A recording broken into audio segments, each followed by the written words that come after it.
Morning Spirit. Selamat pagi, semangat pagi. Selamat pagi Bapak Ibu dan saudara-saudariku yang dikasih oleh Tuhan Yesus. Bertemu kembali di dalam Morning Spirit. Pagi ini kita akan belajar firman Tuhan dengan tema hati-hati dengan titik lemah kita. Hati-hati dengan titik lemah kita. Setiap manusia mempunyai titik lemah di mana dosa dan iblis bisa masuk melaluinya. Kenalilah titik lemah itu dan percayalah bersama dengan Tuhan Yesus kita bisa menang.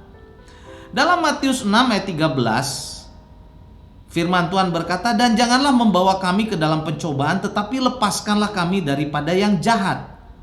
Karena Engkaulah yang mempunyai kerajaan dan kuasa dan kemuliaan sampai selama-lamanya. Amin."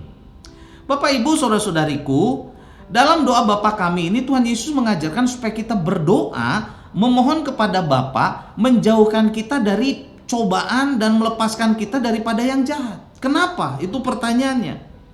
Karena setiap manusia mempunyai titik lemah di mana dosa dan iblis bisa masuk dan menjatuhkan kita melalui titik lemah itu. Pada saat ini saya ingin membagikan minimal ada titik lemah yang bisa menjatuhkan seseorang dalam dosa, yaitu harta, tahta, dan seks.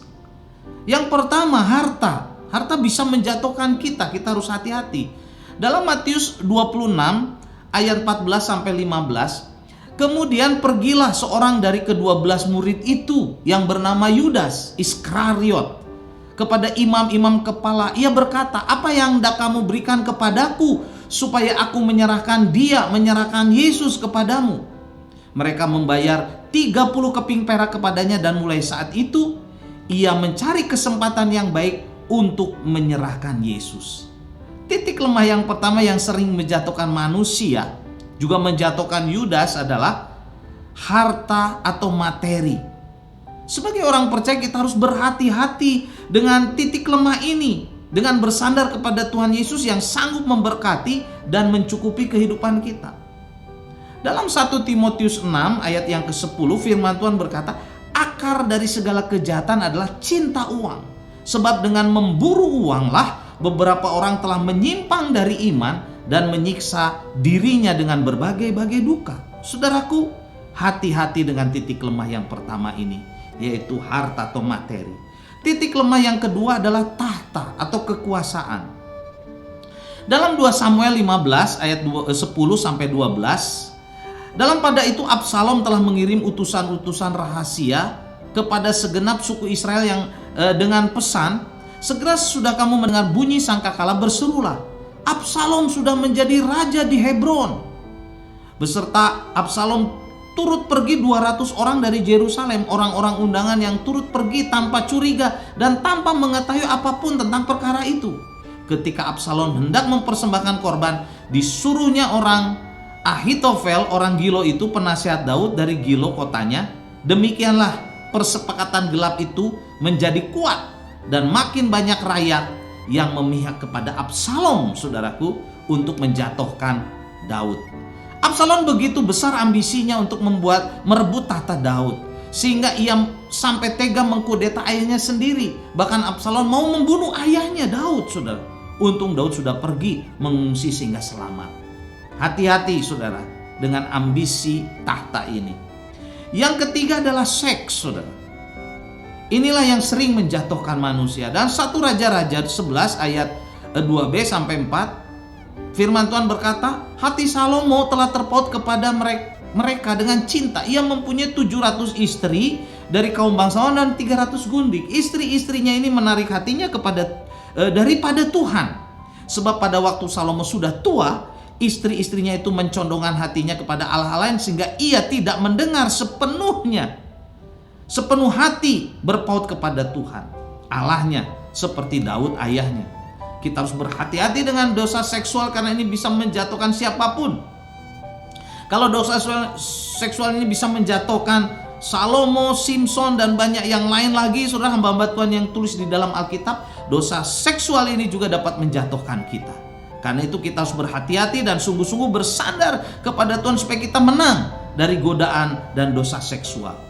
Matius 15 ayat 19 berkata, karena dari hati timbul segala pikiran jahat, pembunuhan, perzinahan, percabulan, pencurian, sumpah palsu, dan hujat. Kita harus sungguh-sungguh hati-hati saudara, menjaga jiwa kita yang terdiri dari perasaan, pikiran, kehendak, panca indera kita. Saudara, harus kita jaga. Godaan bisa masuk melalui itu semua. Berjaga-jagalah supaya dosa dan iblis jangan menjatuhkan kita. 1 Petrus 5 ayat 8 dan 9, sadarlah dan berjaga-jagalah, lawanmu si iblis berjalan keliling sama seperti singa yang mengaum-ngaum dan mencari orang yang dapat ditelannya. Lawanlah dia dengan iman yang teguh, sebab kamu tahu bahwa semua saudaramu di seluruh dunia menanggung penderitaan yang sama. Saudaraku, mari kita berjaga-jaga. Kita serahkan hidup kita supaya titik lemah yang ada di dalam diri kita, saudara, semua dibalut oleh kasih dan kuasa Tuhan Yesus sehingga kita hidup berkemenangan. Amin. Mari kita berdoa. Terima kasih Tuhan Yesus, biarlah Engkau menjagai kami Tuhan. Jagai Tuhan supaya kami jangan jatuh Tuhan di dalam ambisi-ambisi tahta Tuhan, harta, wanita atau seks Tuhan, atau apapun Tuhan yang bisa menjatuhkan kami. Kami serahkan hidup kami ke dalam tangan-Mu supaya kami hidup berkemenangan di dalam Engkau. Dalam nama Tuhan Yesus kami berdoa. Amin. Amin saudara-saudariku. Bila sudah diberkati oleh Morning Spirit ini, silakan klik like, subscribe, dan juga saudara boleh membagikannya kepada banyak orang. Tuhan Yesus memberkati. Morning Spirit. Selamat pagi, semangat pagi.